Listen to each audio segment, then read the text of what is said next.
നെയ്യാറ്റിൻകരയിലെ ക്ഷേത്രങ്ങളിലെ തിരുവാഭരണം നഷ്ടപ്പെട്ട സംഭവത്തിൽ തിരുവിതാംകൂർ ദേവസ്വം ബോർഡിന് ഹൈക്കോടതിയുടെ നോട്ടീസ്. പ്രത്യേക സംഘം അന്വേഷിക്കണമെന്നാവശ്യപ്പെട്ടുള്ള ഹർജിയിലാണ് കോടതിയുടെ ഇടപെടൽ. വിഷ്ണു സുരേഷ് കൊച്ചിയിൽ നിന്ന് വിവരങ്ങളുമായിട്ട്. വിഷ്ണു, നെയ്യാറ്റിൻകരയിലെ ക്ഷേത്രങ്ങളിൽ നിന്ന് തിരുവാഭരണം നഷ്ടപ്പെട്ട സംഭവത്തിൽ ഇപ്പോൾ ദേവസ്വം ബോർഡിന് ഹൈക്കോടതി നോട്ടീസ് നൽകിയിരിക്കുന്നു. ഏത് തരത്തിലുള്ള ഇടപെടലാണ് കോടതിയുടെ ഭാഗത്തുണ്ടായിരിക്കുന്നത്? എന്തായിരുന്നു ഹർജിക്കാരുടെ ആവശ്യം?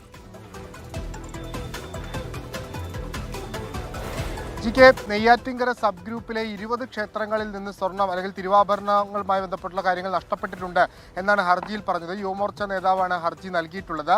അതിലാണ് ഇപ്പോൾ ഹൈക്കോടതി ദേവസ്വം ബെഞ്ച് ഇടപെടുകയും തിരുവിതാംകൂർ ദേവസ്വം ബോർഡ് അടക്കമുള്ള ആളുകൾക്ക് വിശദീകരണം ചോദിച്ചുകൊണ്ട് നോട്ടീസ് നൽകുകയും ചെയ്തിട്ടുള്ളത്. 3 ആഴ്ചക്കകം മറുപടി നൽകാനാണ് നിർദ്ദേശം. ഹൈക്കോടതി മേൽനോട്ടത്തിൽ ഈ വിഷയത്തിൽ അന്വേഷണം വേണമെന്നാണ് ഹർജിക്കാരന്റെ ആവശ്യം. നേരത്തെ ഇതുമായി ബന്ധപ്പെട്ടുള്ള ആരോപണങ്ങളൊക്കെ ഉണ്ടാകുകയും പ്രാഥമിക പരിശോധന നടത്തുകയൊക്കെ ചെയ്തിരുന്നു. അതിൽ ചില ക്രമക്കേടുകളൊക്കെ കണ്ടെത്തുകയും ചെയ്തിരുന്നത്.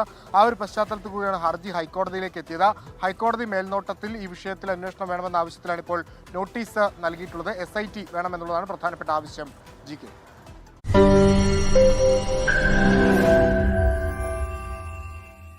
ലോകത്തെവിടെയായാലും ഏത് സമയത്തും 24 വാർത്തകളും ഓഗ്മെന്റഡ് റിയാലിറ്റി പാക്കേജുകളും എക്സ്പ്ലെയിനറുകളും വിശദമായി കാണാൻ ഞങ്ങളുടെ YouTube ചാനൽ നിങ്ങൾക്ക് സബ്സ്ക്രൈബ് ചെയ്യാം.